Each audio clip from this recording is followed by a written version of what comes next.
নওগাঁর নিয়ামতপুরে বাংলাদেশ জাতীয়তাবাদী শ্রমিক দলের কর্মী সমাবেশ উপলক্ষে র্যালি ও আলোচনা সভা অনুষ্ঠিত হয়েছে। মঙ্গলবার 12 নভেম্বর বিকেল 3টায় নিয়ামতপুর হেলিপ্যাড মাঠে কর্মী সমাবেশ অনুষ্ঠিত হয়।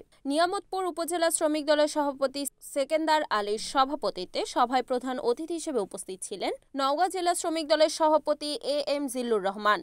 নিয়ামতপুর উপজেলা যুবদলের যুগ্ম আহ্বায়ক জি.এম. কাউসারুল ইসলাম রতনের সঞ্চালনায় সভায় উপস্থিত ছিলেন নওগাঁ জেলা বিএনপির সাবেক সহসভাপতি ও একাদশ জাতীয় সংসদ নির্বাচন বিএনপির মনোনীত প্রার্থী মোস্তাফিজুর রহমান, উপজেলা বিএনপির আহ্বায়ক ইসাহাক আলী সরকার, নিয়ামতপুর উপজেলা বিএনপির আহ্বায়ক কমিটির সদস্য জাহাঙ্গীর কবির বাচ্চু, মামুনুর রশিদ, নওগাঁ জেলা শ্রমিক দলের সাধারণ সম্পাদক ফারুক হোসেন, সাংগঠনিক সম্পাদক এহসান হাবিব, উপজেলা যুবদলের আহ্বায়ক কমিটির সদস্য সামাদ সোনা সহ উপজেলা বিএনপির ও অঙ্গ সংগঠনের নেতাকর্মীরা উপস্থিত ছিলেন।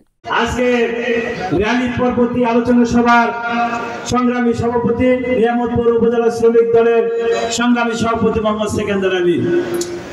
আজকের এই অনুষ্ঠানের প্রধান মেহমান আছেন থানার সভাপতি আমার শ্রদ্ধা আজম জনাব কেশব ভাই, আরো অন্যান্য সংগঠনের নেতৃবৃন্দ, ছাত্র দল, যুব দল, শ্রমিক দল, স্বেচ্ছাসেবক দল, সকল সংগঠনের নওগাঁ জেলা শ্রমিক দলের পক্ষ থেকে সাধারণ শ্রমিক, আমরা কারো পক্ষের নয়, কারো বিপক্ষের নয়, আমরা জাতীয় দলের, আমরা মূল ধারায় আমরা চলতে চাই।